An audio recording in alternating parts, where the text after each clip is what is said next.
Yay! We're back. Here, let me just Greetings and welcome everybody to the Biblical Rose Gallery on Trinity Radio and When Deep Calls Deep. I'm Jonathan Bridget, and tonight I'm joined with Amber, of course, the boss, and Nick, the New Testament theologist. Some others said they might. I don't know.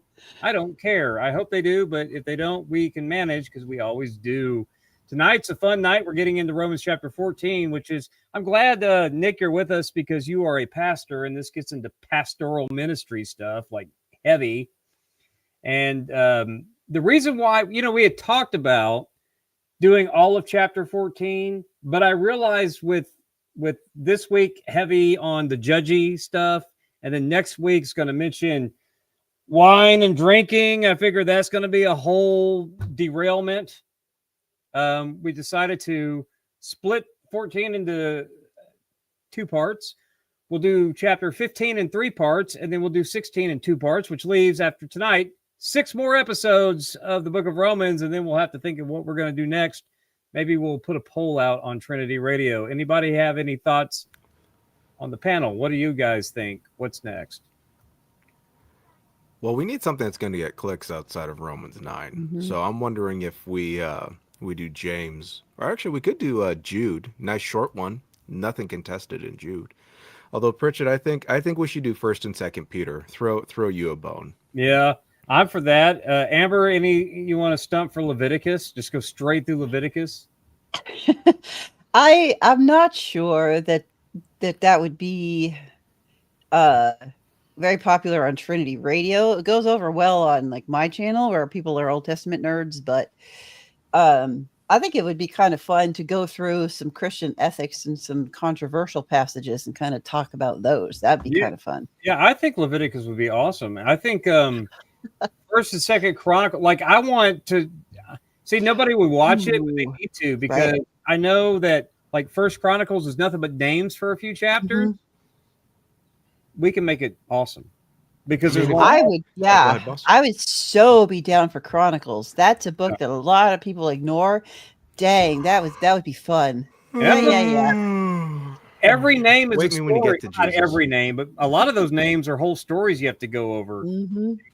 Why they're there. And you could spend forever on that. But the thing that people don't realize is that one of the main themes of Chronicles is worship. So we'd be getting deep into the territory of what is worship by going into Chronicles. Mm-hmm.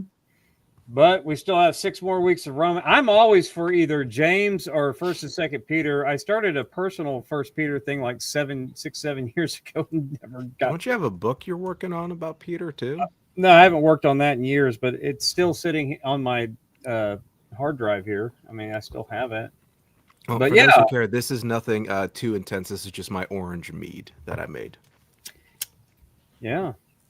I think we're all like I know I'm okay with like drinking in moderation. So we're the bad Baptists here. I don't know what Amber's view is on that stuff, but I'm sure we'll find out next week.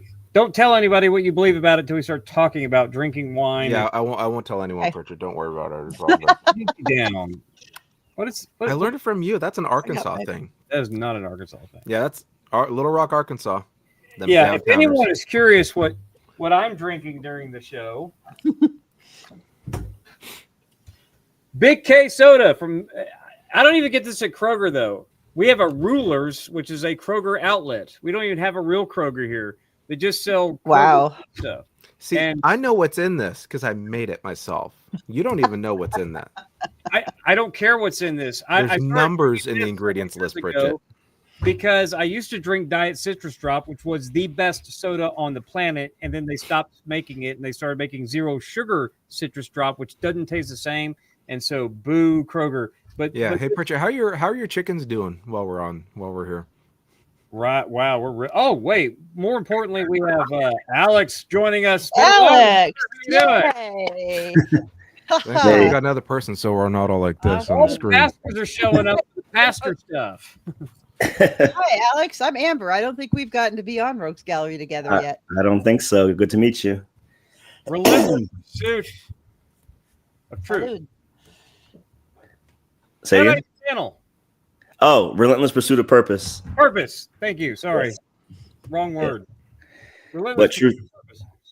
And I got, wow. Sorry. It's Relentless Pursuit of Purpose, and y'all need to go subscribe to that right now. I haven't done anything in a while. I've been so busy with FCA, but yeah, but tonight you don't have any. There's no sporting practice that you have to be at. That is true. Wow. Yep. So what have you got going on lately then? Just speaking and preaching? So I did actually speak at a conference this weekend out in Wheaton. It was one talk on apologetics, one on more of like evangelism through sport. And I haven't done much this year because I've been so busy with FCA. So just trying to, grow my footprint here for Fellowship of Christian Athletes. Now, do you mean Wheaton College or Wheaton, Illinois? Wheaton, Illinois. So it was it was at a church in Wheaton. Oh, okay. Yeah. Wheaton, Illinois. So do you actually coach? Chicagoland, for those who don't know, west of Chicago. Yeah. Do you actually coach any sports, or you just kind of? No. I help coaches and athletes in this role, but I don't coach anything except for my girls in basketball when I can. Oh, okay. So your wife is okay with you screaming at your girls on the, as dad coach? So she's the screamer. Oh, wow. Okay, there you go. And that's mostly on the soccer field. I'm not. I mean, that's where they usually are. So yeah. Okay. Yeah. Well, tonight we're going to be getting into Romans chapter 14, and that's going to be the weak and the strong. And there's going to be a lot of, there's a lot of theories of who is who in this passage. But first, we need to read it. So I'm going to go ahead and read tonight Romans chapter 14, 1 through 12. Now, accept the one who is weak in faith, but not to have quarrels over opinions. One person has faith that he may eat all things, but the one who is weak eats only vegetables. The one who eats is not to regard with contempt the one who does not eat, and the one who does not eat is not to judge the one who eats, for God has accepted him. Who are you to judge the servant of another? To his own master he stands or falls, and he will stand, for the Lord is able to make him stand. One person values one day over another values every day the same. Each person must be fully convinced in his own mind. The one who observes the day observes it for the Lord, and the one who eats does so with regard to the Lord, for he gives thanks to God. And the one who does not eat, it is for the Lord that he does not eat, and he gives thanks to God. For not one of us lives for himself, and not one dies for himself. For if we live for the Lord, or if we die for the Lord. Therefore, whether we live or die, we are the Lord's. For to this end, Christ died and lived again, that he might be Lord of both the living and the dead. But as for you, why do you judge your brother or sister? Or you as well, why do you regard your brother or sister with contempt? For we will all appear before the judgment seat of God. For it is written, as I live, says the Lord, to me every knee will bow, and every tongue will confess, or every tongue will give praise to God. So then each one of us will give an account of himself to God. All right, so opening this up, a few things that stuck out with me as I was reading the commentaries is who is the weak and the strong? So has anybody got any thoughts on that? Go ahead. Sorry.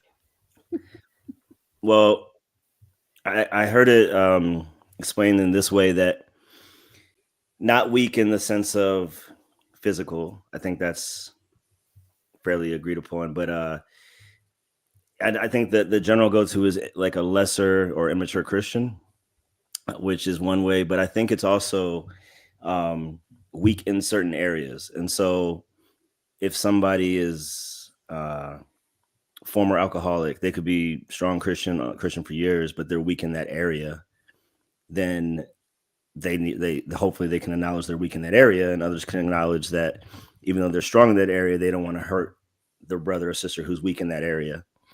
So Yeah, I think that's going to be important for next week when we get into this idea of stumbling and being a stumbling block. That's going to come up. What are the? I mean, this is kind of a conversation that's been carried over from First Corinthians. So, but it seems to me that this issue is very important to Paul. And in the commentaries, they want to say, well, a lot of people divided on, well, the weak would be the Jewish congregations and the strong be the Gentile congregations. But that doesn't work for some other commentaries, because you also have the issue of some people don't eat meat. Certain Jews may not, because of access to kosher meat might be a barrier. But then again, there's an economic concern that a lot of people may not eat for aesthetic reasons from a pagan background or an economic background where they can't afford to eat meat, and so they don't. And then you've got with the issues of the of every day the same. Some people say, well, that's about Sabbath, and there's Jews' Sabbath is Saturday, but the Lord's Day on Sunday, on the first day of the week coming from the resurrection. Some Gentiles might do that, but there's also pagan feasts and festivals that they still may observe too. And so I don't know that you can just neatly say Jewish Christians are the weak, which is what was like a popular idea, and then like Gentile Christians are the strong, because you probably have people who would fit this description within various house churches, both on the Gentile and the Jewish churches. But so this could, this doesn't cut as neatly as maybe people, if you factor in economics, you factor in certain aesthetic practices that certain Jews had in the diaspora, which would include Rome, and then certain aesthetic practices that a lot of people from pagan backgrounds would also have. So I don't think it cuts as neatly as we want to assume it does, or at least some of the commentaries want to assume it does, because a lot of other commentaries I've read are pushing back on this. Well, let's just divide it Jews and Greeks, because that's the issue. Nick, you read a lot more Roman stuff than I do. What do you think? I think verse 2 is kind of illustrative of that point. Eats only vegetables. Boss can correct me, but vegetarianism was not prescribed theologically in the law. And so that already makes Jew or Gentile an issue, if you want to demarcate it. I don't think ethnicity is primary here, at least as kind of a major, Jew, Gentile, or let me qualify, pagan Jew specifically. I don't think that's in mind, but that doesn't mean, I should clarify, I don't think that's primarily in mind. If it's there, it's subsidiary, it's secondary at best. Weak in faith is interesting, and there may be an additional element to this that we didn't mention, is weak can also refer to sick or unhealthy. And specifically, it's used in the Gospels specifically to refer to heal the sick, raise the dead, cleanse lepers, cast out demons. And so there's a physiological component to this as well. And weakness, at least in Paul, and give me a second, I'm filling errors as I do this, but John will use the language of Lazarus being ill, same word. But specifically in Romans, the most relevant portion is probably Romans 8:3, for what God has done with the law, weakened by the flesh, could not do. So weakened in terms of power, but that's not entirely coordinate, but you would say something along the lines of there's a physiological component that Paul seems to tie to this word group. And that actually fits with the Jesus tradition very strongly. So which actually may suggest two things. One, Paul has Jesus ringing in his ear when he's dealing with this. And two, we have to deal with the notion of Old Testament purity being applied to pagans.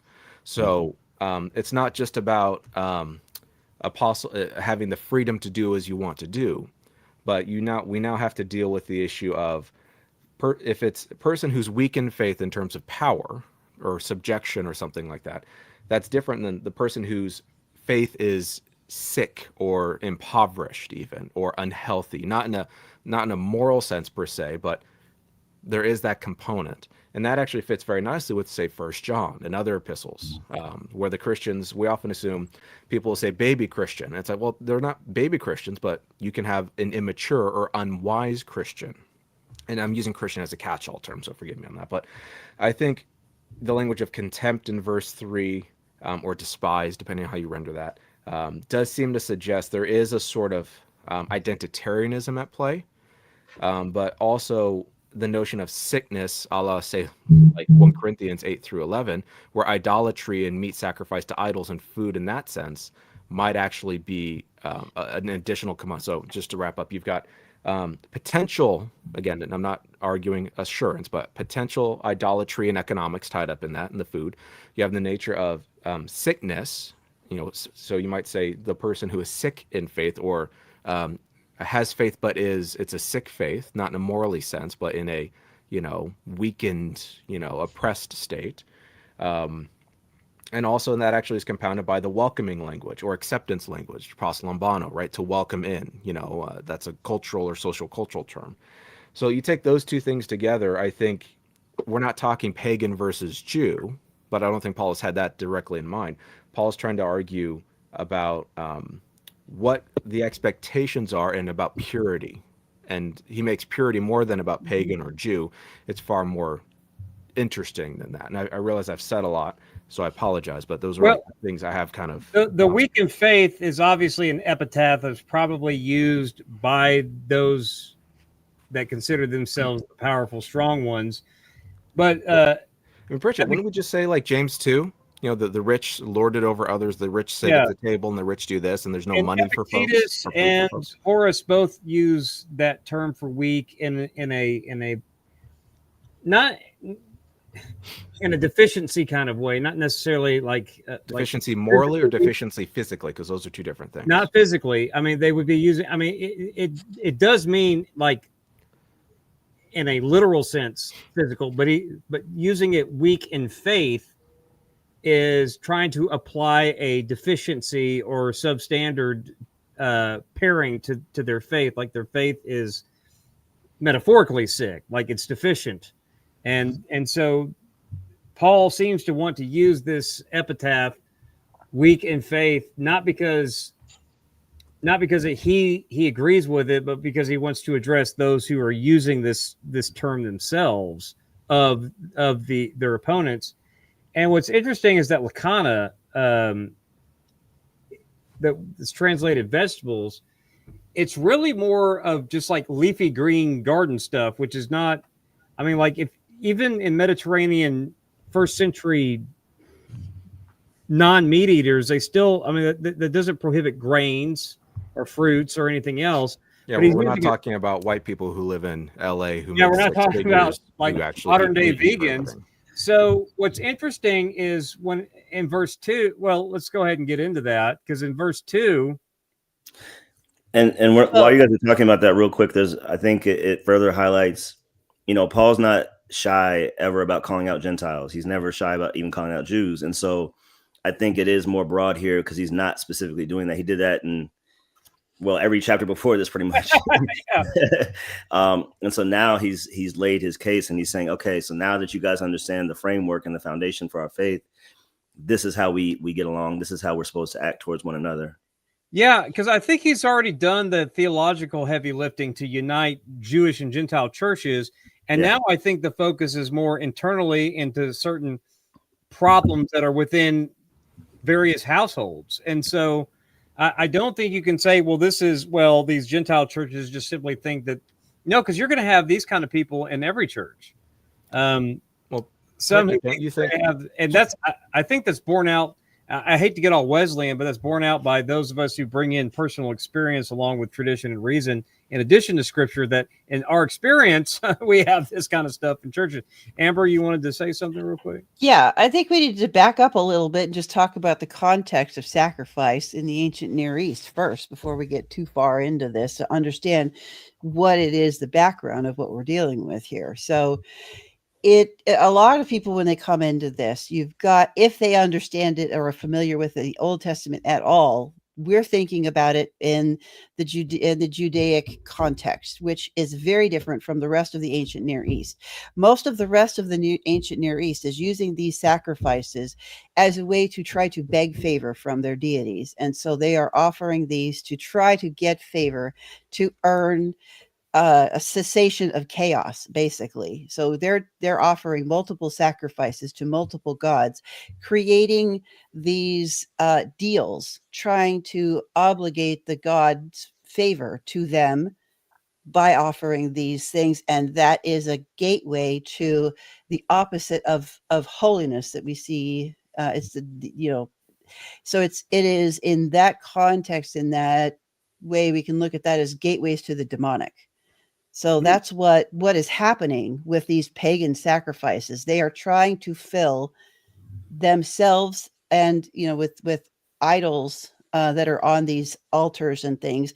They are like statues, but have openings so that that spirit of that deity can come and stay there and give them that favor that they're trying to beg and obligate. So there's a lot of demonic darkness that are involved with this sacrificial process, which God takes and pulls it out of that context and uses it to cleanse and claim holy space. So the sacrifices that are happening in Leviticus, in Exodus, Leviticus, Deuteronomy, that is reclaiming and claiming sacred space. Those are cleansing, those are healing, those are resets. Every time you go in for a sacrifice, you're reset, which is the opposite of the pagan world. Yeah, and that's going to tie into the meat too in a city like Right. Rome, because a lot of the market meat is stuff that was previously probably used in some sort of pagan ceremony, just as it would be in Corinth. And of course, Paul next week gets into that's another big issue about the not just ancient Jewish world in the ancient Near East, but just in the ancient Mediterranean by the first century. Everyone had their purity maps, as we'll call them, of what was clean and unclean, ceremonially or otherwise.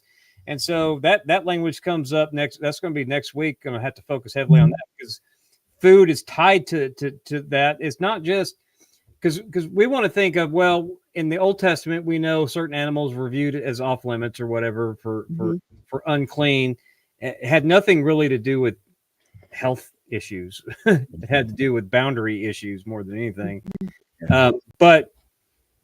But those maps are going to be different depending on if you have a Jewish background or a pagan background.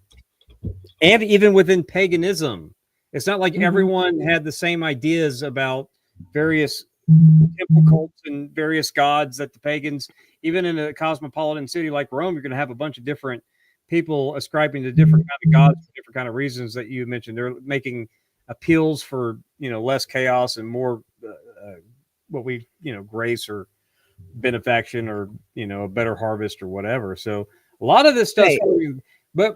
But I mean, even in a modern context, even in our context, some people, I mean, you can transfer this out of the realm of food, because Paul's going to bring the whole death and resurrection, not of yourselves, kind of broadens the issue that he's focusing in on food here. Because what's interesting that I found in looking at this is Paul's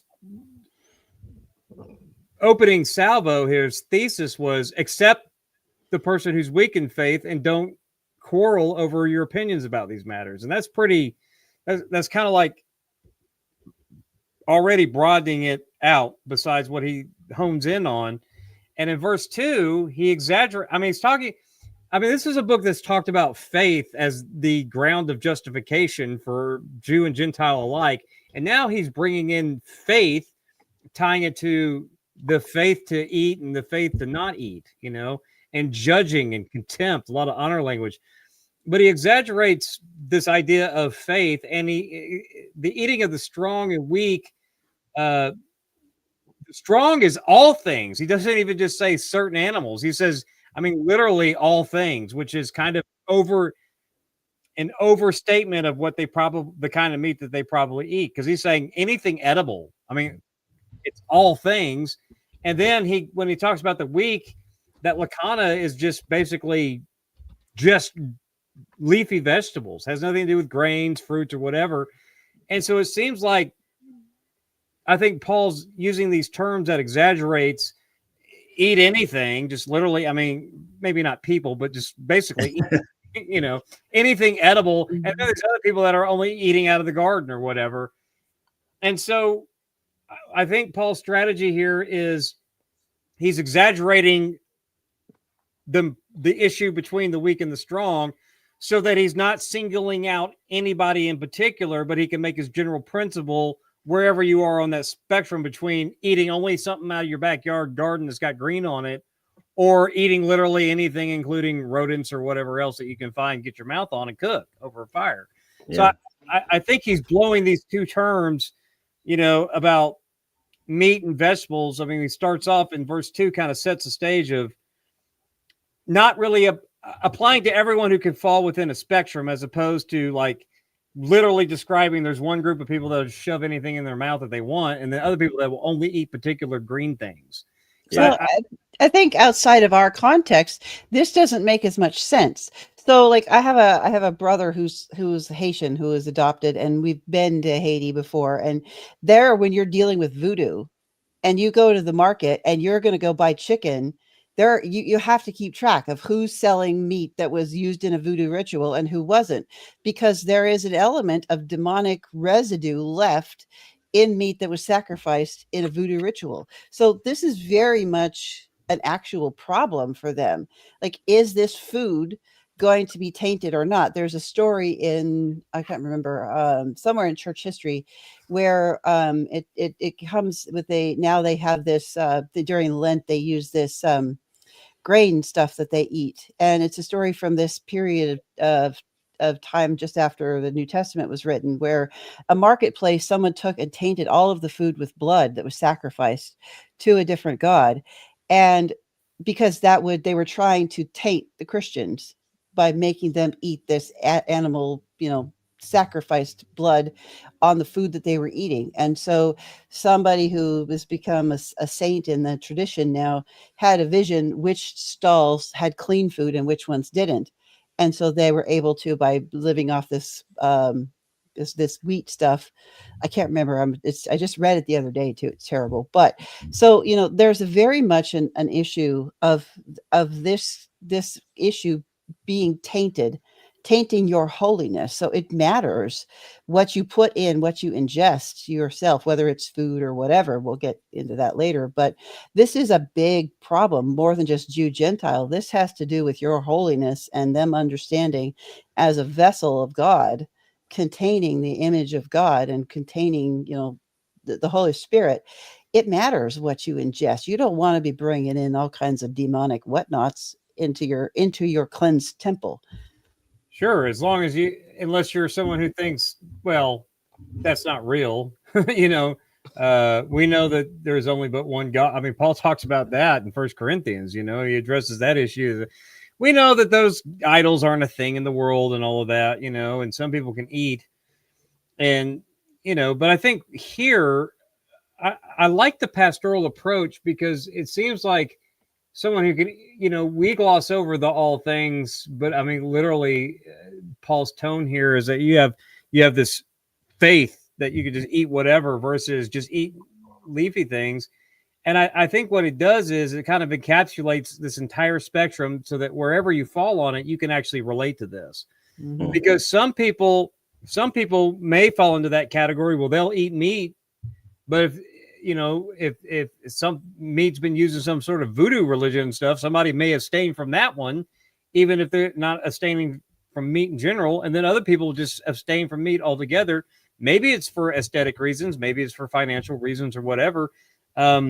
So there's I think what Paul's doing, and I have to tip my hat to Jewett for pointing this out and calling out a lot of the other commentators, is no, this is not something you can easily divide, because you're going to find people all over the spectrum. And Paul puts like as far of a contrast so that no one person will fit these categories anymore, so that he can say, look, it reinforces his audience that y'all are all somewhere between this, and therefore all of this applies to every one of you. His lessons about don't hold your brother in contempt and don't judge your brother for that, because he's not singling out anyone in particular, but he's calling them all out together. And I think that's actually a pretty smart strategy. Yeah. And I think that, if there was an overarching message from this chapter or these next couple chapters, is we have to agree on the core tenets. Those are the things where we'll break fellowship, but not over personal convictions. And where it would apply today, I heard somebody I was teaching with, and she said whenever she plays cards, she turns into a different person. Like she don't curse at all, but she does when she's in that realm. And so for different people, your thing is your thing, and that's where you become less of a Christian individual. And knowing where your weaknesses lie, I think, like you said, we all have some areas of weakness, whether it's the food, and he'll get into the days and the seasons. And it's like, if you want to celebrate this festival, go ahead. Just understand that that's not mandatory or compulsory in our faith now. And so, like you said, he's covering that wide range because everybody's going to have their personal conviction on what's good and what's not. And I think for the weak person, last thing I'll say is, I think that's the other danger is they're weak in understanding. So when it says weak in faith, so if somebody is a new Christian, they're like, I'm a Christian now, I'm not doing XYZ and I'm hardcore on it. And then they're looking at you who's been a Christian for 20 years and you're like, yeah, it's okay. And so it's a lack of understanding possibly, but also we don't want that to be a reason for that new or weak Christian to almost break fellowship with a stronger one. Yeah, and that's one thing I want to get to, the difference between someone who's weak in their faith, like you described, and then what I've heard referred to as the weaker brother syndrome, where they make it a point to stay weak so that they can judge everyone else who has liberty. So yeah, we'll get into that. But as pastors, y'all typically adopt this kind of strategy. I've heard a lot of pastors, when they want to address an issue but not single anyone out in particular because they know it's wider than just one person, and they've all had that one person say, you were preaching and you were talking, I was in your office a week ago and you were preaching to me about it. You're like, no. So I know one strategy is to cast extremes so that everyone else will find a way in there. Yeah, that's a pretty good strategy so that you don't so you can convict everybody without having to have that conversation. You're talking about me and I confided in you and you didn't say my name, but you were, sometimes I say, Pastor, that sermon was straight to my heart in a good way. And sometimes they say, you were talking about me to the whole church, even without using my name. That was about me in a bad way. So it could go either way. Yeah. And as you're saying about pastorally, we've seen clips and heard stories of the pastor that's going to stand up in the pulpit, and it probably is one person in their mind and that they're talking about LGBT or whatever. Rather than do that, why not just say all sexual sin, and you include fornication and all that in there? And so therefore you're addressing the real heart of the issue, but it's not just a singling somebody out issue. Yeah, it's one of those things where I've noticed with that is the text. What is there like? I think they call it 6 clobber verses with that particular LGBT. So the weight of the scripture is against just like heteronormative sexual impropriety. And you're gonna cast a wide net with that anyway. But if you don't actually include the LGBTQ stuff into that as well, you actually won't mention it unless you're in a particular text at all. So there's people run the danger of that's all they ever talk about, or they never ever talk about it. And I've seen very good churches fall into, like, I would say that my church that I attend, sadly avoids sex a lot. Talking about I know that our youth group hears it a lot, but there's probably more fornicators. I don't know. Have you ever been in an old person's home, Pritchett? They get the seniors are the worst. I've heard all about those stories too. Yeah. Paul's argument, though, in verse 3, the one who eats is not to regard with contempt the one who does, or the one who eats. Is there anything we need to know about contempt versus judge? Do we make anything of that in verse 3, Nick? Because I mean, those are his 2 words that he comes back to. So the one who eats is not to hold the person in contempt who doesn't, and the one who does not eat is not to judge the one who does. because God has accepted him. You know, what is there anything? I mean, could the judge go both ways and the contempt go both ways, and this is a stylistic choice, or is there something about the strong Christian having contempt for the weak ones versus is that just a normal tendency that we have that the we lost Amber.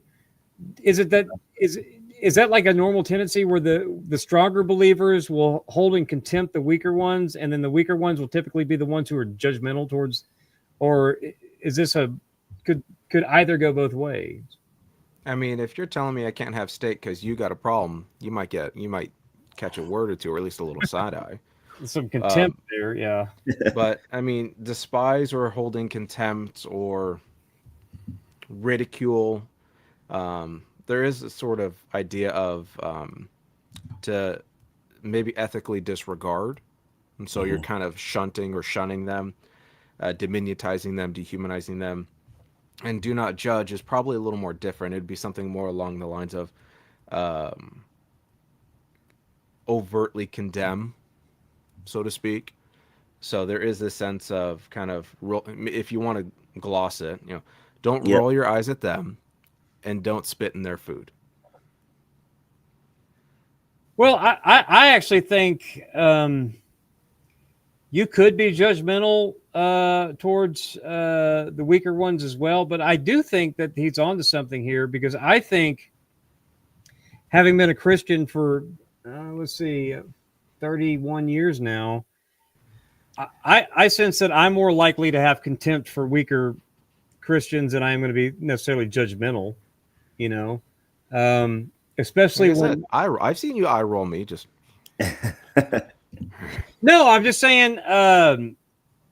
I think that that's probably the natural tendency, which is why he said don't regard those with contempt, because, like, I want to just make a distinction between the weaker brother or sister and then like the weaker brother syndrome person, because those are two different people. Like, someone who is new to the faith might seriously have a problem with certain practices that more mature Christians don't see a problem with. But I think also there's a sense, the fact that he's putting this on a spectrum.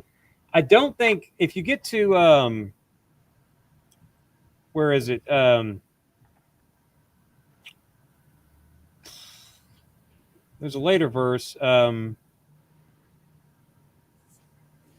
He broadens this out. Where is that? Maybe it's in the next. Yeah, verse 13. Yeah, because it seems like you can be weak on one thing and strong on another. So it seems like if we weren't talking about food here, like in this passage, I might be strong in the fact that I think it's okay to have a drink in moderation or whatever. But I also look at Braxton funny when he tells me certain things that he watches on streaming services that my wife and I don't watch. And I don't really judge, but I do kind of. You get a little watch that. Maybe get that Clint Eastwood. Maybe unless you subscribe to that service that screens out a lot of stuff, I mean, I think we all can find something that we can slide into judgmental mode that we might be weaker on. But at some point, something's got to be sin. It's like, I mean, you can't have, I'm such a strong Christian that I can handle porn and just appreciate the beauty, or give me a break. I mean, that's going a little far. But then again, certain things on HBO Max, I think, borderline on just, artistic porn. I don't know, but it's like, I think you could find things that you could be strong on some things, but you might be weaker on others. So I don't think this issue, food is the example that he's bringing into this text because it's probably an issue in Rome, but he does broaden it out to whatever, any of these kind of things about what we have to give an account for and what we find acceptable. Don't be judged for what you find, what you can do in good conscience versus what you judge others. So I don't know. It's Dude McMahon says, I judge anybody who watches Twilight movie. Yeah, I mean, but that's more of a. I mean, He's yeah. judging you, Pritchett. He's calling you. No, I don't watch it. My wife does though, and we have those books. My wife and I guess it was what was it, late 30s, early 40s when those books were popular. Sorry, honey, for giving away your age. She turned 50 this year. I'm 48, still younger. No, but she went through that phase that a lot of adult women go through where they love young adult books, even though they're over 30. You want a shovel, Pritchett? Keep digging. This is really funny. Someone's going to clip this and send this to your wife. No, man. I mean, and so I could be a little bit judgy, but it's just interesting that I think that if you take this away from just food, that issue, that I could see that a lot of people could be strong on some issues. I think also what's beneath the surface here, maybe not so much from based on what chapter 12 is, this is going to sound cheesy, but we're stronger together. And so when we talk about the body of Christ, if there is an area, for example, Jonathan, that you're stronger than me, rather than judge me, help me get stronger in that area, and vice versa. And we can never do that if we're busy judging each other based on our own personal convictions on any issue. So it's not to say I'm right, you're right, or who's right, but if I am wrong, rather than judge, the way to help me get to be right is by lovingly pointing those things out where I can be led to grow through you and through the Holy Spirit, so that I can become stronger in those areas. Yeah, I like that approach. The only problem I have with it is not really my problem, but there's a debate raging in both Romans commentaries and First Corinthians commentaries about who does Paul really side with? Is it the liberty side, the strong side, or is it the weak side? Because you've got don't let those people give you hassle for what you could do in good conscience versus don't cause someone to stumble. Right. And that's where I think the book of Proverbs has to bail us all out. That's a wisdom issue. Like, okay, because Nick, before he bolted, was talking about this idea of accepting him or welcoming him into the group. But if I'm around like a judgmental teetotaler, but all of my friends are wanting to go, smoke a cigar and maybe have a little sip of whiskey with it. Not that we do that like every day, but I'm saying, I don't have a problem with that kind of thing. Yep. Well, maybe I don't want to be like, you can't be around us, but at the same time, we don't want you around if all you're going to do is gripe at us for something that like we do once a month. It's like, this is like, we don't have a problem with it. No one has issues with alcohol. Now I get it. It's different. Like someone who struggled with alcohol, but the weaker brother syndrome is not a former alcoholic. He's a person who thinks that Jesus drank grape juice, and that doesn't. And so, there's a lot of issues of how do you be welcoming and gracious, and also intentionally excluding people because, hey, look, if you're just going to continue to judge me for what I find, it's okay that if I sip on whiskey and smoke a cigar, and you have a big problem with it, and you think that I can't have anything, then, well. For usually those people are okay. They probably smoke cigarettes, which is worse than cigars. But yeah, or at least they don't care that their deacons smoke. Those kind of pastors. So I mean, it's like there's a whole lot to navigate here that Paul doesn't really. I mean, so it's what side does Paul really land on? Because he sounds pro liberty, but he's also don't you be a stumbling block in both Romans and First Corinthians. So you're a pastor. How do you sort that out? Yeah, I think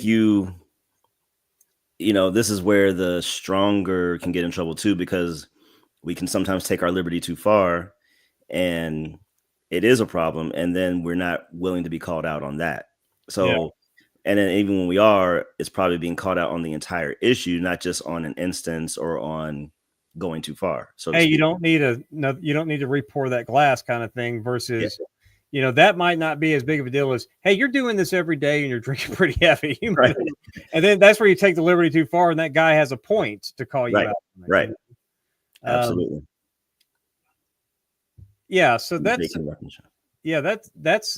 where you have to have just a lot of wisdom and discernment of and accountability, I guess, is important. That's a huge one. Probably the biggest. Yeah. Well, some accountability partners are better than others too, I've learned. That's true. So,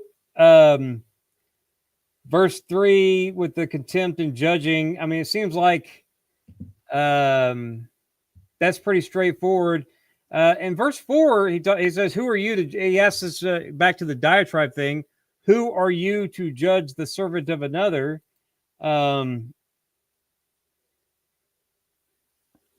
Well, ketin is not doulos, so he's avoiding economic language here, which I think is interesting, using a more generic of menial servant as opposed to like the doulos slave kind of language here. I think that that's probably intentional because I think there's a lot of economic factors, because a lot of them would either be recently freed slaves or household slaves in these congregations, and that would apply to all of them. So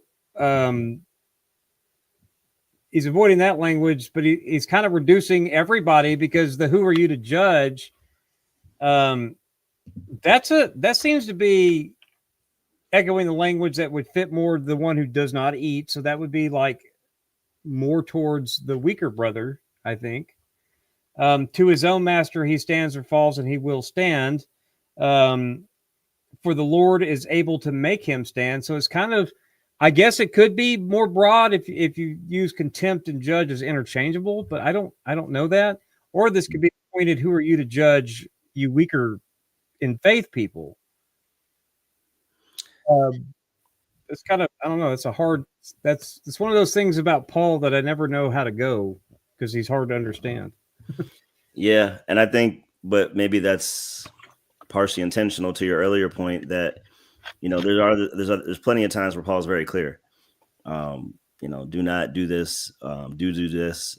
Right. So this kind of vague, you know, line that he's drawn, I think is possibly intentional, just so that people don't pick their box and you know, kick everybody else who's not in it. Well, that's true. That's why it's a spectrum, obviously, here, because he used two extremes. So wherever I guess anyone could be weak and strong, depending on the issue, because food's not the only issue that's probably dividing these churches. But he's like, you know, it's weird because when it comes to sexual sin in 1 Corinthians, Paul thinks that, well, you don't judge outsiders, but you should judge each other all day long. But here he's like, who are you to judge? I don't know how to square that one.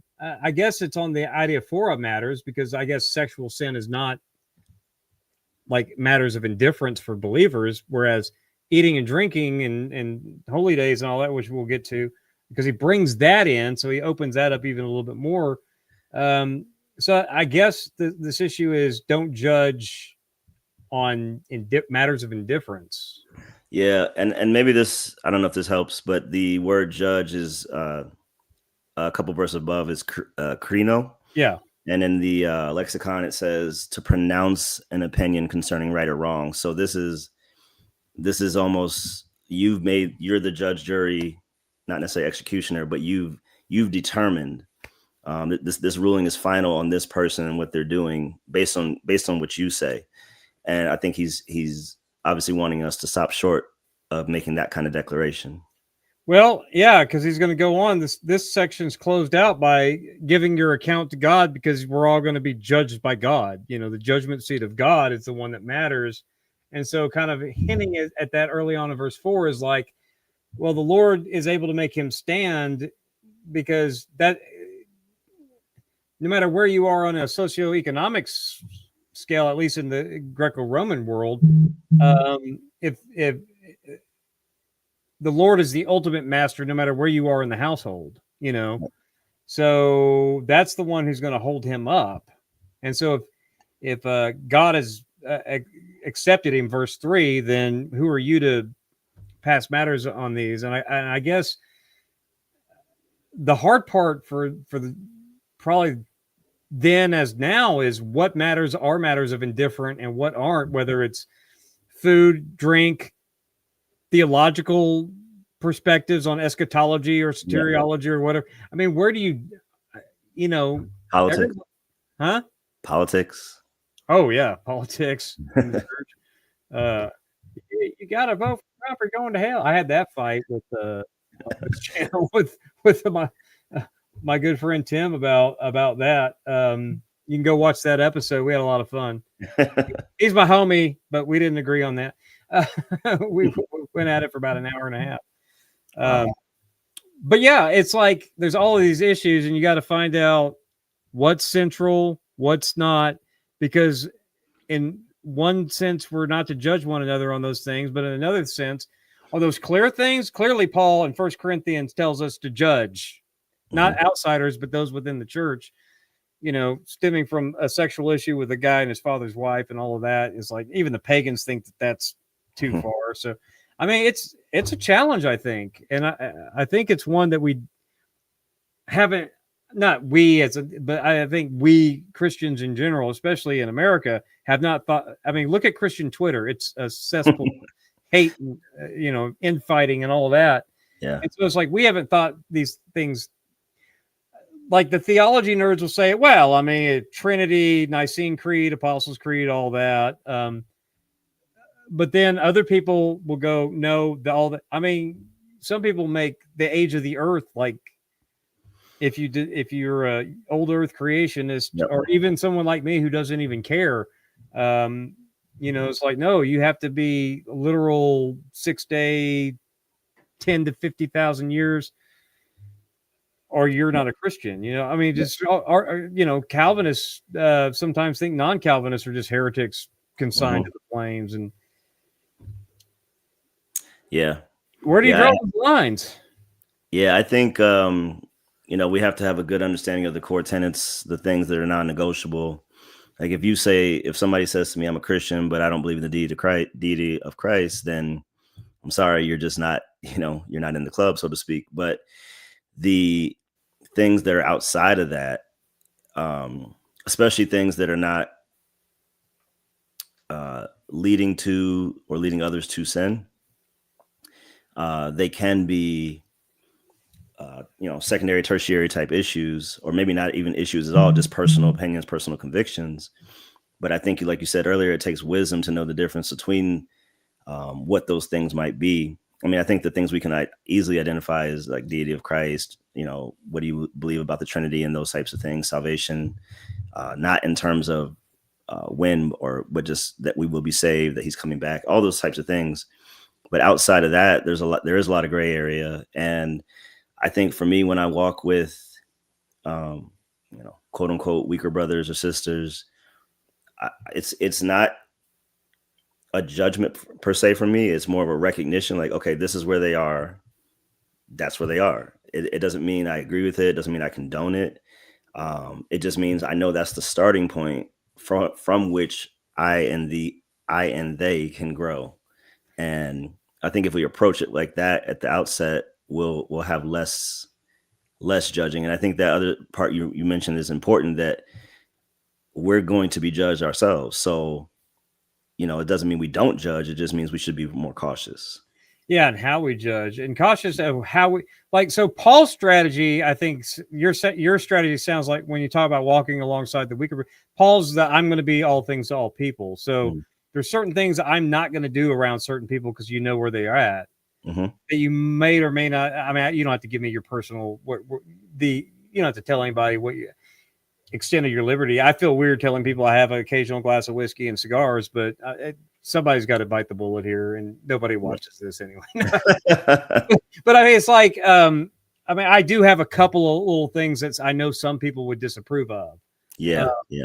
And so I throw those out there, but I usually, I've always on this channel have told the liberty, the liberty freaks is like, you don't have to just flaunt it. Like I really don't like the craft brew folks who sit there and every podcast, that's what they talk about. I'm like, yeah, in the beer and Bible study thing, I don't have a problem with it, but let's not just like throw that out there and it's like, when you flaunt your liberty, I think you shut down your opportunities to be a good influence to people. So I like to keep my liberty at the house for the most part. Me too. That's kind of my, and what the extent of that is between me, God, and whoever is in my circle of accountability, and so I don't advertise like all the things I do. I advertise my judgments, like what Braxton watches on streaming, but I'm happy to be the weaker brother on that stuff, and some of the video games that they play, and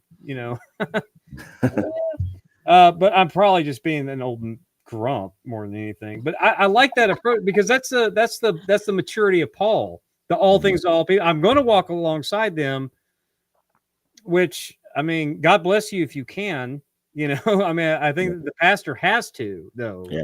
Because that's the point of this. That's why I think you can't draw this with, well, these congregations are the strong ones, because in any congregation you're going to have this spectrum. Yeah. And as a pastor, you have to shepherd all of them. You can't pick favorites. I totally agree. And obviously, so when I was youth pastoring, there's certain things I won't do, obviously, in front of them. Now, if they ask me a question, I'll answer honestly, but yeah, like you said, I'm not going to put it on Front Street necessarily, because it's not helpful and it's not necessary. And I agree with you on the over flaunting of some things that, we have some liberty to do, but I don't know if that's what we want to lead with, is our liberty. Yeah, that's the and I get why people lead with it, because I think that they're going to appeal to a certain demographic that maybe other people can't appeal to. Mm-hmm. But I think even that becomes the license to sin. Mm-hmm. And I'm not trying to, here I am being judgmental again, but I have seen that. Yeah. I've seen that in my own life. I've seen where I have let my liberty lead me to sin. And some people have to say, look, I've been a Christian for 30 years. I not a perfect, Same here. I've had, I think the wisdom and the discernment to know, okay, this is the group of people I'm with. And I pray that prayer almost every day. Help me become all things to all people. Cause I talk to so many different types of, or groups of people, from non-believers to youth, to adults, to wherever. And you got to know who you're with when you're with them, and understand what could be stumbling blocks to this group is not necessary to that group, for a variety of reasons. And I think that's the call to the strong believer. It's more responsibility on them to know those things and to know how to enter into any and every situation or any conversation. A weaker brother is not going to say necessarily, or a newer Christian, I should say, is not going to necessarily know that up front. And, which is also a good reason, as you said, that they should not judge, because they don't have the full understanding of what is a liberty, what's not, and how far should those things go. But a stronger brother should. And to that point, and agreeing with you, the, beer and Bible types of things. Yeah, you're strong, but the people who are watching you are not all strong. Yeah. Or their weakness in the faith is not just a judgmental weakness, but it's a deficiency, like somebody who had a struggle with alcohol, and you putting it in their face could easily cause them to stumble, which is, Jesus warns a whole lot about stumbling, because next week we're going to get into our next time we meet. Hopefully it'll be 2 weeks in a row, but there's a lot of Jesus tradition in the back half of this chapter that you can make ties to that I think are really, really important. So next week or next episode would be a lot more fun than this one. But yeah, I mean, the goal to be all things to all people, that requires a lot of wisdom, and that requires a lot of patience. And I think part of the problem with a lot of Christians is they can be cliquish even within a local congregation, and they don't have the patience to walk alongside certain people that can benefit from their company, even if it means putting away your liberty for a while. Yeah, that's good. So days, one person judges, or it is actually technically judges, but literally judges, but the NASB says values one day over another values every day the same. Each person must be fully convinced in his own mind. Here again is the temptation with our familiarity with just the Old Testament, New Testament is, oh, well, that's clearly got to be the Sabbath versus non-Sabbath. So that's clearly got to be the Jew-Gentile thing. But in the ancient Greco-Roman world, pagans had feast days, luck days, astrology days, carnival days, all kinds of festive days as well. And of course, the Jews had a lot of their holy day calendars. So there's no way Paul doesn't doesn't even suggest Sabbath here. So he could be talking about anything. A lot of Gentiles, even now, I know a lot of, like, my old Baptist church back in Arkansas celebrated a Passover meal just to learn about the Old Testament Passover, the whole story in Exodus. So it's like they weren't attaching Judaizer type ideas to it, but they're like, this is a cool thing that Jews have been doing for thousands of years. Let's check it out. And so some people may get too far into that stuff and become a Judaizer, but maybe not necessarily. So there's all kinds of Gentiles could just around Jewish people decide we're going to follow some of this calendar stuff, even in Rome, even without Judaizing. So there's no clear way here. And in fact, I think it's possible, some people try to argue that Paul kept kosher forever. I don't know that that's true if he ate with Gentiles.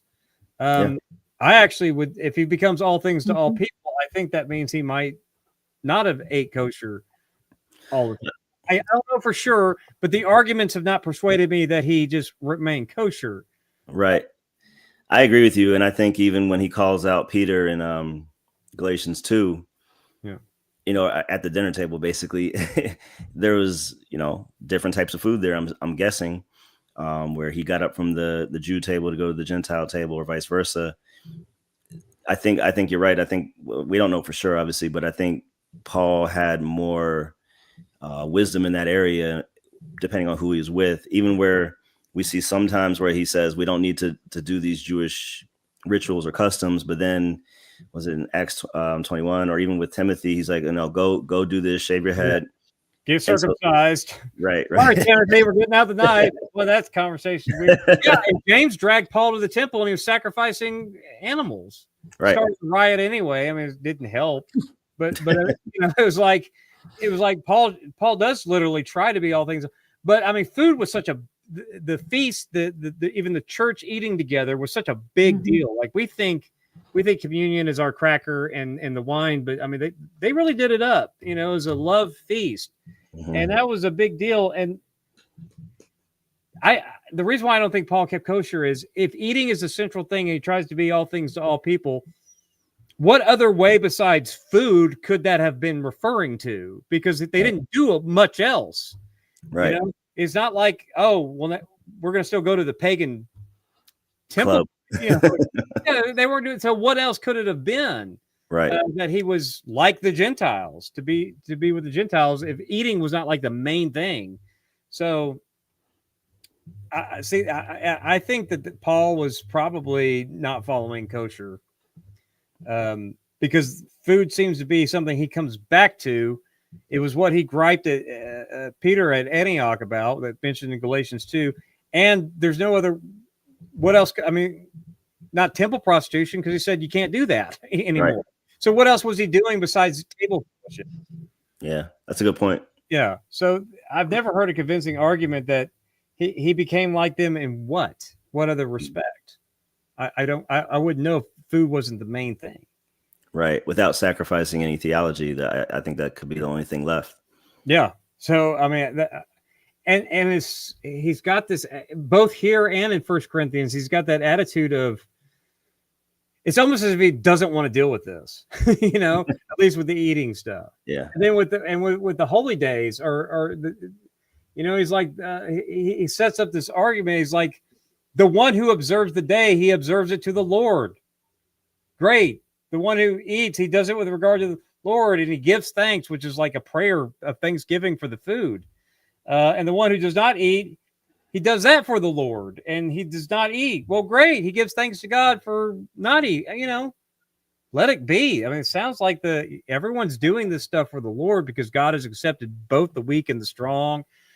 You care about this day. You don't care about that day. And between this and Colossians and I don't know how they argue from Paul about the Seventh Day Adventists and things like that. Like Paul seems to be almost bothered he has to mention this stuff. Yeah. To say that he's commanding or that, well, he means everything but the first for the 10 Commandments or whatever.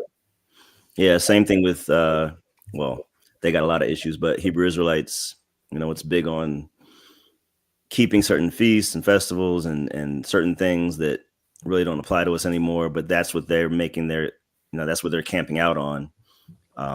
One of many incorrect issues that they camp out on. But yeah. So I know people who have not read a lot of church history, like very early. We know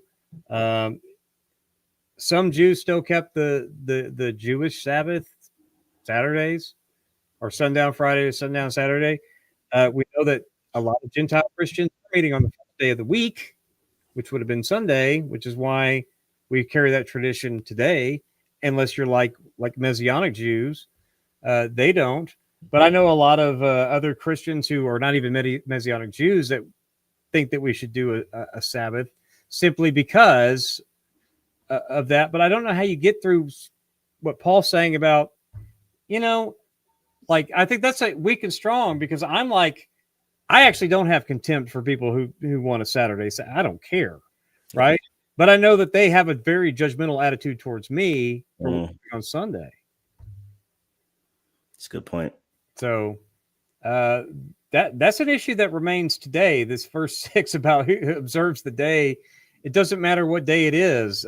Paul's still being very generic. It's kind of the same strategy of opposite extremes here when it comes to various days. He's being so generic, it could apply to anything. And I think that's intentional on Paul's part, because he's calling out everyone who either cares too much, or wants to judge those who care too much. And it's like, no, it doesn't. This is more adiaphora. It doesn't matter. Amber, you're quiet. Yeah, well, I think a couple things. One, I think Paul cares about two things primarily in the bulk of his writing. And the first thing is the gospel, the integrity and the preserving the message of the gospel. And the second thing is unity. And so I think this chapter is playing out that balance between protecting the gospel, even over unity and the things that matter, and just grace in the stuff that doesn't. Don't shove your brother off a cliff because you think you're better. We got to preserve the unity that is the example of the gospel. That's the thing that he came to do in the first place. And so I think Paul is like, this is swatting flies because y'all are forgetting the gospel and the unity is the thing that matter. That's good.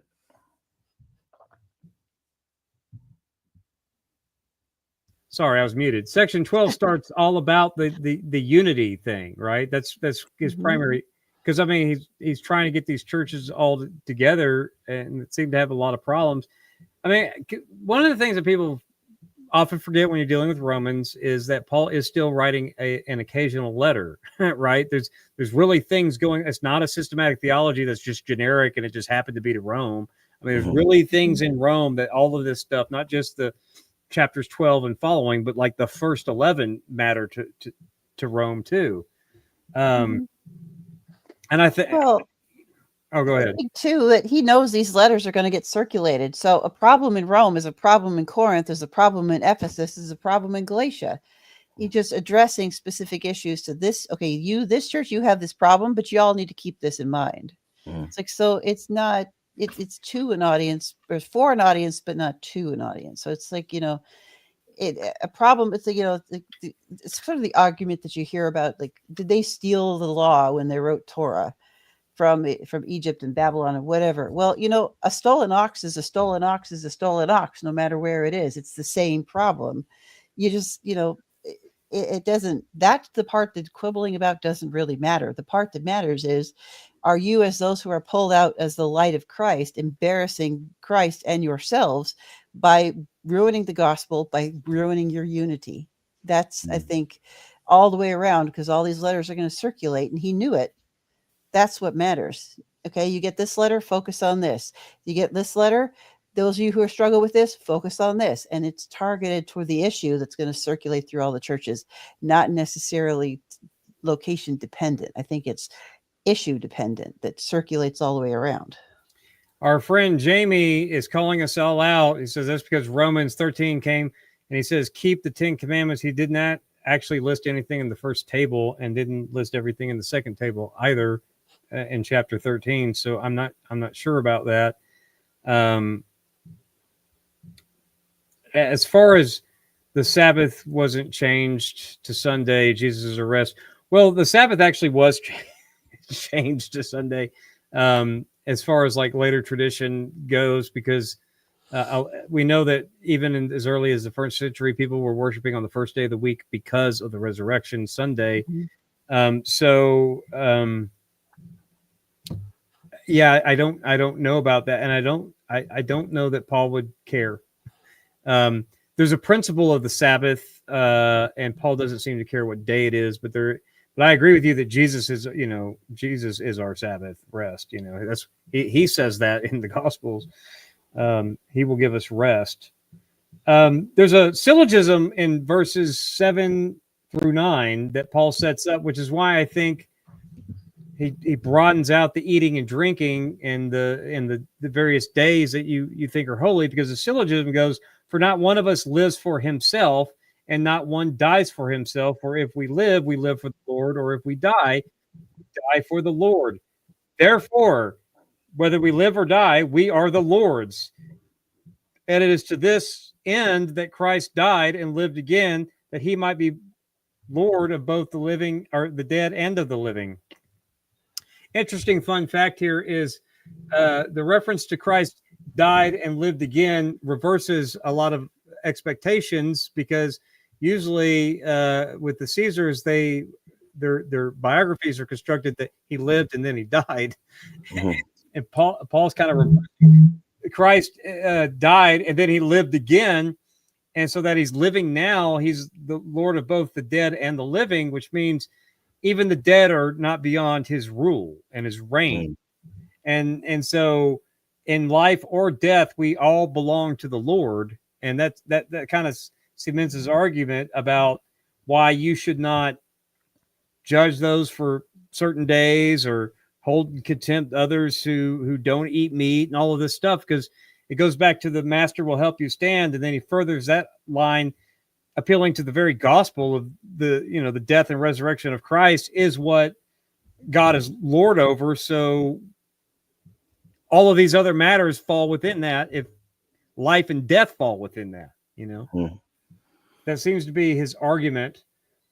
Some people try to make more out of this Lord of both the dead and of the living, to weave in either on the extreme end a universelsism that because he later goes on to say from Isaiah 43, every knee will bow, every tongue will give praise to God.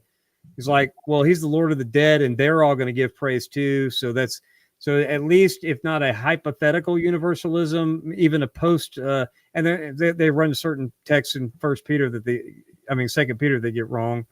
But I mean that there are people who try to argue universalism from this text. So I wanted to shout them out and say that's not what's going on here. Right.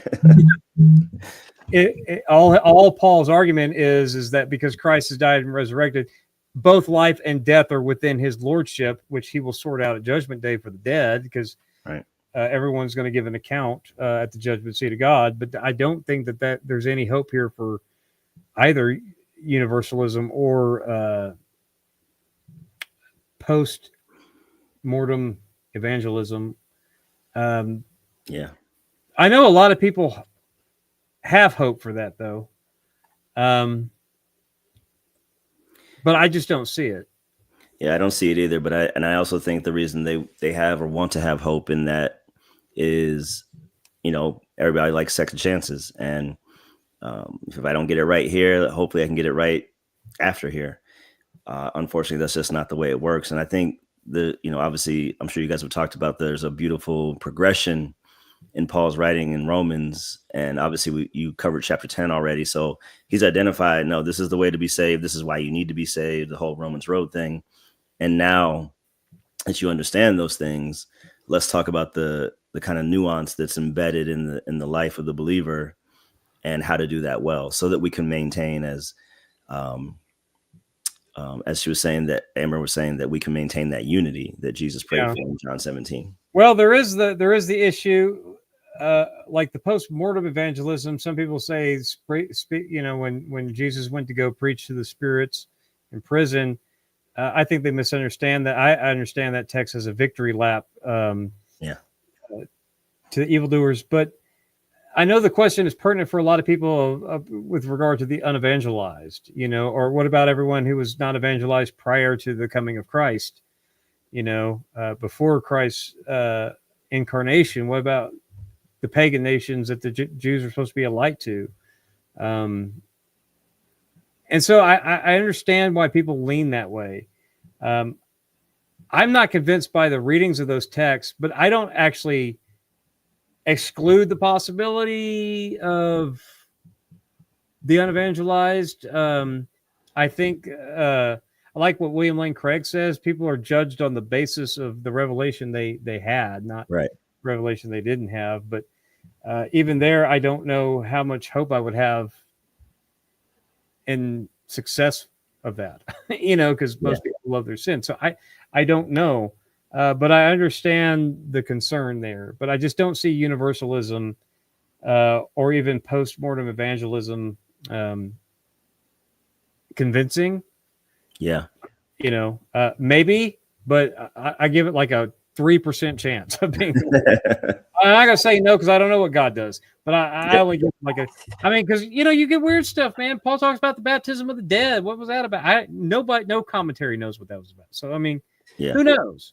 But I'm just saying, I think that's a lack of our ability to grasp the totality of what the sovereignty of God is capable of. Sometimes I think God has the ability to declare holy that which is not holy at his discretion without any of the bells and whistles anywhere in scripture. And he does with Isaiah, he does with the burning bush. God can just point and go, thou art holy, and save who he's going to save and save who he's not. That's not something that's ours to say. I think we discount and shortchange sometimes the discretionary sovereignty of God to be able to make those decisions beyond. Careful, you're going to make the Calvinist amen you. I have to say that some of my Reformed brothers and sisters there have a better understanding of sovereignty than a lot of ones who aren't. Yeah. That's all I'll say about that. Because the Old Testament is pretty clear about God's sovereignty. And I think we miss it sometimes. I agree with that because I don't concede the word to Calvinism. Right. Right. So verse 10 through 12, but as for, he goes back to his rhetorical device, but as for you, why do you judge your brother or sister? Or you as well, why do you regard your brother or sister with contempt? For we will all appear before the judgment seat of God. For it is written, there's an introductory formula, and he conflates the oath of Isaiah 49 something or other. I have it on my PowerPoint. 45:23. 45:23. Well, that's 45:23 is kind of where he's citing, but he conflates that oath formula from 49:18 because as I live, says the Lord, is from 49:18.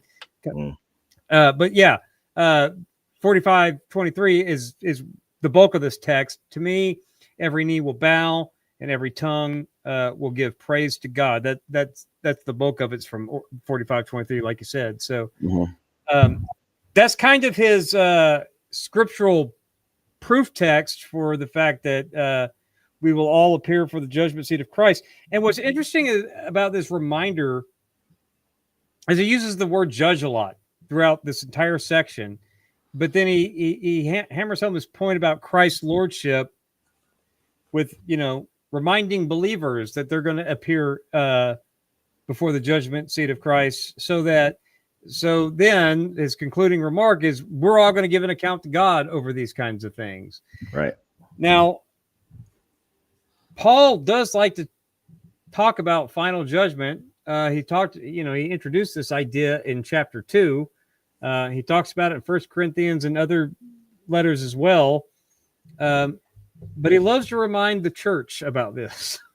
And he's reminding the church about this in issues that we shouldn't be fighting over.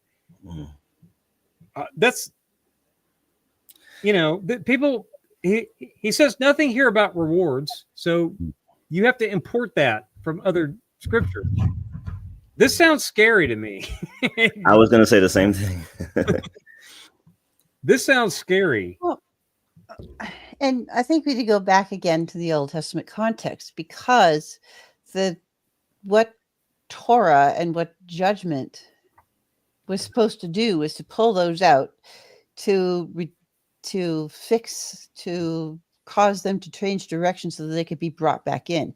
Justice, and the majority of justice in the Old Testament, is restorative. It's redemptive. Mm-hmm. It was not meant to be punitive primarily. Only when every attempt at redemption finally ran out, and there was no other choice left but to permanently throw them out. So this is not, everybody loves to pull the imagery of the courtroom and stuff out of Isaiah and say, this is the absolute judgment of God. It is punitive. And then we end up in this whole legal system, meritorious nonsense. That's not the bulk of the Old Testament. The bulk of the Old Testament is restorative justice. It is redemption. That is justice in the Old Testament. Yeah, but I agree, but there is punitive involved, and I mean, this is what I find interesting. Isaiah 45, verse 7 is always a fun one. The one forming light and creating darkness, causing well-being and creating disaster. I'm the Lord who does all these things. I mean, there's happiness and sunshine for you, but this isn't the context of King of Cyrus, which is interesting because this is God's use of the Gentile people, and that's plus he's already kind of echoed this language later on in the chapter back in Romans 9 about the potter and the clay, very humbling, punitive or restorative. Either way, it's very humbling. It's it's a reminder of whatever y'all are arguing about. It kind of pales in the light of the judgment that's going to befall each and every one of us to give an account for all of that. And we act like, well, I mean, I'm saved, so I'm going to get into heaven. So judgment's not going to be a big deal. It's like we gloss through that because, I believe in Jesus, so it'll be fine. Well, it may not be fine. I agree. And I think it's humbling in the sense of, whenever it's just like the parable Jesus taught about, the guy who was trying to get his debt removed and then got it removed and then wouldn't remove the other person's debt who owed him. It's easy. I guess this verse is humbling and a reminder, and it is scary because it's saying that even as you judge this other person, this other brother or sister, don't forget the real judge is coming to judge you. Yeah. And so make sure you really want to hone in on this particular judgment you're speaking about this person. And if you feel like you still should, okay, then that's fine. But just do so with caution and do so with the recognition that the real judgment is coming for you and for all of us.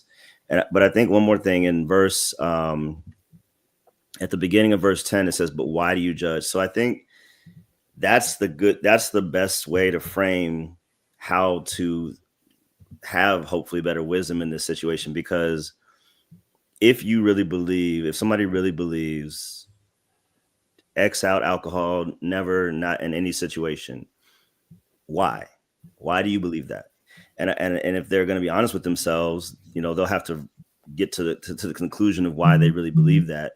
And if it's not specifically grounded in scripture, then you have to admit, this is just how I feel about this thing. And I think that's an important question for all of us to ask before we judge is why? Why do I really feel? Is it because sometimes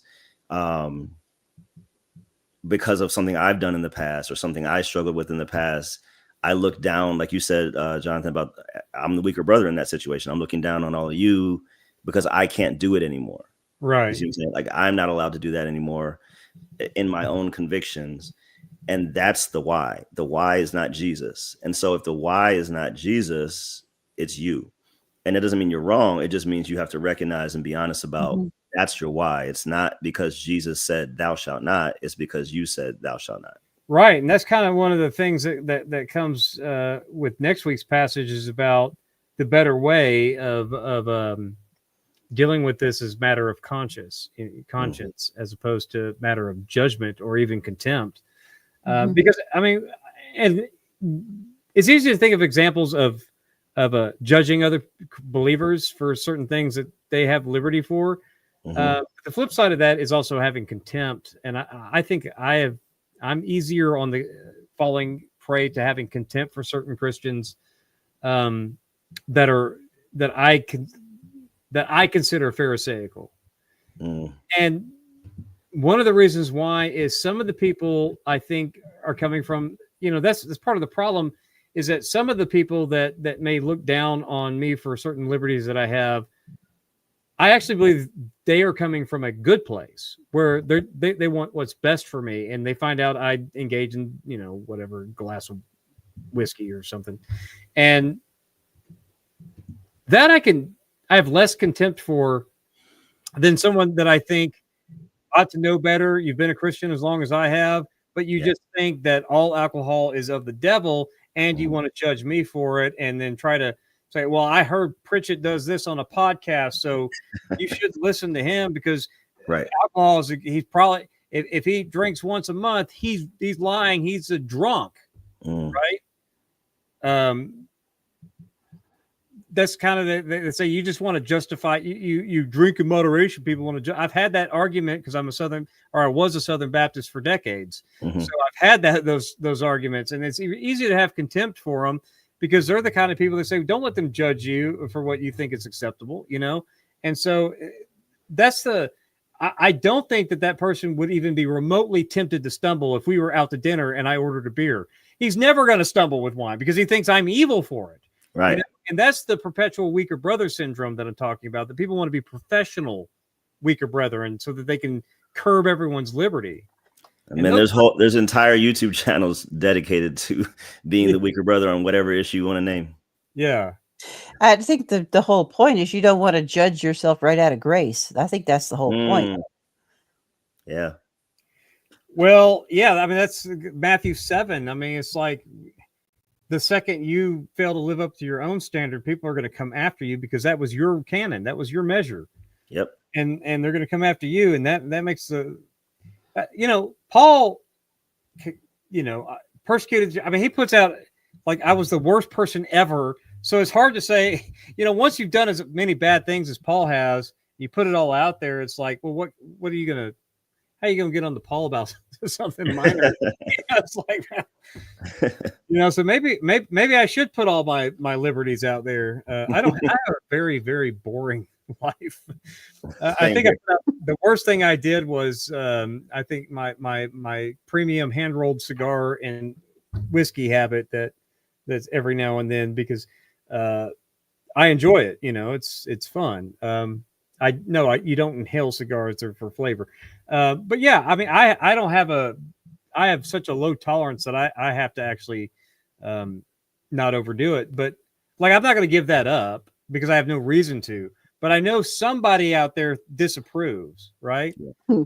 But I also know that I could probably look hard enough and find something that I disapprove of them. Like, for example, my wife and I are like penny pinchers. And it's easy for me to accuse Braxton of not only watching shows he shouldn't, but also you are a poor steward if you buy a video game. I don't care how much disposable income you have. That's a waste of money. So I have a lot of little things that I can think of that bother me about other Christians. It's like, really, how do you have time to play video games? Why are you spending money on that? Why do you have 6 different streaming services? But I can find all kinds of things money wise to pick on people about that under the idea of stewardship. You're being a poor steward, right? I used to blow all kinds of money, for years on the dumbest stuff. I didn't need more musical instruments, but I used to always deck out my studio. I'd need a new rack module that had the latest sounds on it and all this stuff, because I used to produce tracks and things like that. And I would always blow money on that. I always blow money on CDs. There were these little compact discs you could put in the car, kids. And I would DJ, so I'd have just endless, these big folders of, I blew all kinds of money. Yeah. But, so I could find, my temptation is to be weak on other people who have hobbies. It's like your hobby should be books and cigars. What do you mean you watch TV? But, I mean, so I'm not saying. My point is I can find ways to either hold people in contempt or be the judge. I can be weaker on this and stronger on that. So there's my confession. Amen. You are absolved. We'll see on Judgment Day. Right. So I'm still being sanctified, everybody. Part of the problem having a podcast is you say what you think just to there, and you're like, wow, he's probably a jerk. He's probably thinking horrible thing. I bought McDonald's. He's probably thinking I'm eating bland chicken and broccoli and rice, which you can actually buy chicken, broccoli, and rice for cheaper than a McDonald's combo meal. I noticed that here recently. Oh yeah, for sure. Golly, fast food is expensive and it's gross. Yeah, it makes no sense anymore. It's more expensive and it's worse for you. Yes. You can, for all of you here's another judgmental thing. I know not everyone has a backyard because not everyone gets to live, and some people live in apartments, or you're like Braxton and you chose to live in a condo so that you didn't have to mow grass or whatever. But if you have a backyard, I'm going to be like, why are you watching Netflix when you could plant a garden in your backyard, and grow your own vegetables? So I could pick on people all day long about how I have found the key to how everyone should live, and then let me tell you how to do it. And it's hard because we have a tendency to either be judgmental or content. And so Paul's right to call us out. And he's so non-specific about holy days, something non-specific. You either eat everything or you just eat green stuff. And he's like, I like that strategy because you can always find that he's calling you out too, Yeah. And if you don't think he is, be Christian for a little bit while longer and you'll discover all kinds of horrible things about you. True story. Yeah. But so that's verses 1 through 12. Amber, any closing thoughts from you before we get into the practical stuff? I think that we always just need to keep that the message of the gospel through unity is the most important thing to Paul. And so when we're reading Paul's writings and thinking about how do I be a part of the community that I'm in, am I the one running around causing drama, making everybody look bad and making the gospel a bad message? Or am I part of the solution by showing grace, by not judging everybody else, except for when it disrupts or interrupts or corrupts the gospel or breaks the unity? Other than that, I should mind my own business. That's something Paul says in, what is it, in 1 Thessalonians 4? Something like, mind your own business. Where is that? I mean, that's a good thing. He says in 1 Corinthians 4, I believe, he says, I don't even judge myself. Right. It's to the Lord to judge. So yeah, I would echo what Amber said. My thought would be, live your personal convictions. Don't preach your personal convictions.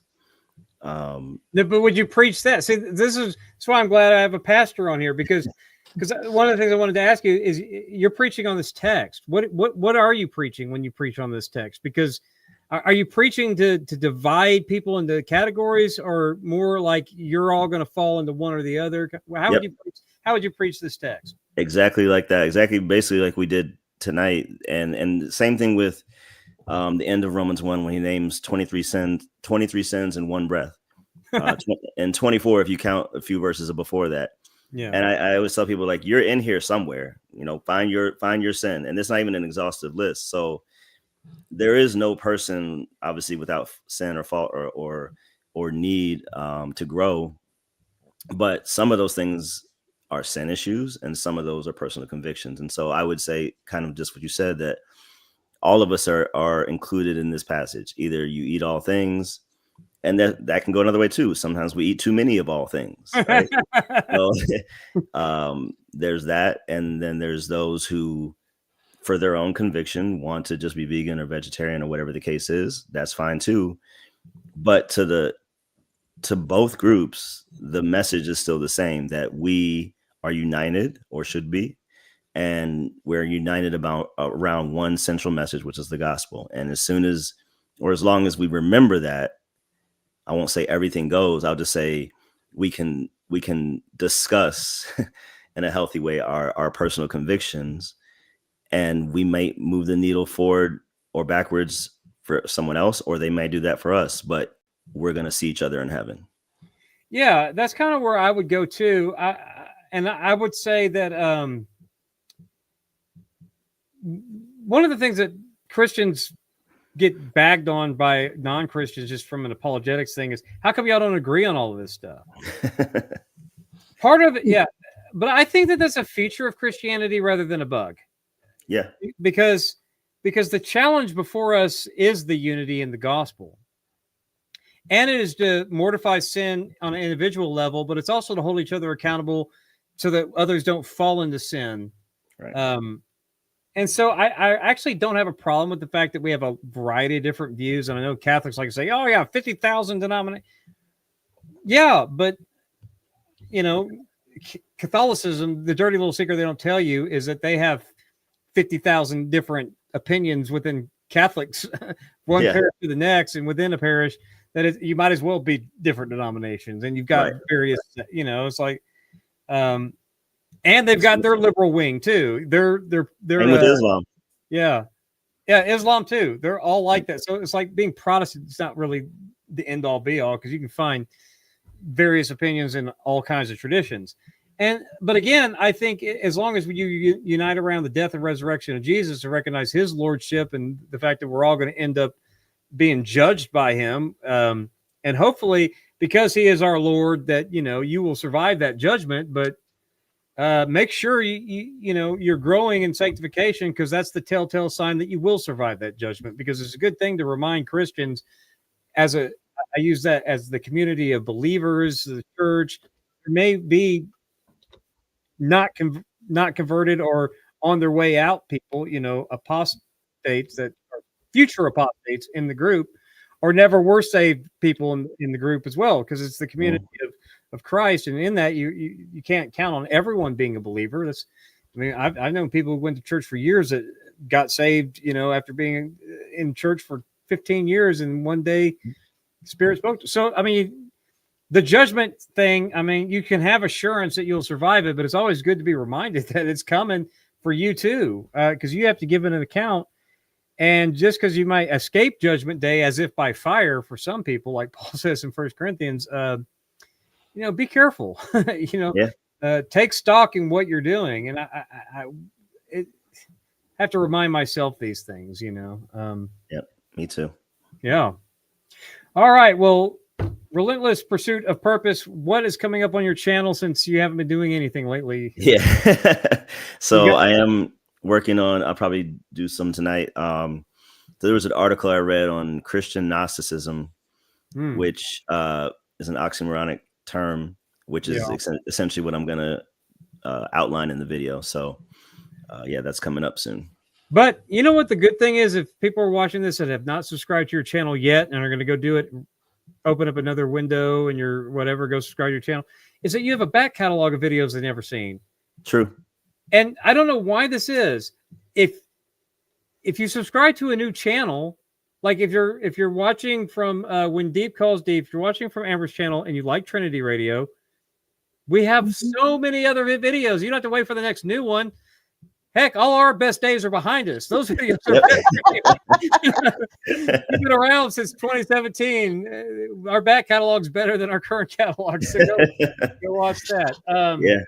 Check out some old videos on my channel, please. That's right, because they're probably better than what I'm doing these days. Amber, what do you got coming up? Oh boy. So tomorrow, part 2 of our Torah series, we're going to talk about the Pentateuch, how to read it, break it down, kind of talk about what's in there, and give people a roadmap through it. And then that's got, I think that's part 2. So we're going through part 5, which going to be, I'm so excited about this series. I've been planning this and working on this one for a long time. So this is like one of my favorite things. And then Friday, Leighton Flowers is coming, and Leighton Flowers and Nick and I are going to talk about how to reading the Old Testament in Tanakh order and why that matters and why it's important. Because I gave him homework dare when I met him at ETS to do it that way. So he's going to come back and report on how that went. You're going to give Leighton Flowers to talk about something besides Calvinism? Are you serious? I heard he never does that, ever. Never. One Never string does banjo is going to add a second string to his there we banjo go. on my channel. So, Leighton Flowers, Old Testament guru. Yeah, I don't think that. It's going to be fun. And then we've got some stuff coming up on Faith Unaltered with the Ecclesia project is kicking it back up again. We got some interviews coming up in the next couple weeks. And I think that's it. I'm not sure. I'm supposed to do one of those interviews. I know. Yes, you are. are. Better than me because he's actually a pastor. Yes, but you're working at a seminary that's supposed to be training pastors. No, you can't. So that's right. That's right. It's just a true story with me. I was a pastor for 10 months and got fired. It's so true. But I'm the expert, right? I'm going to teach you everything. Here's how to. No, seriously.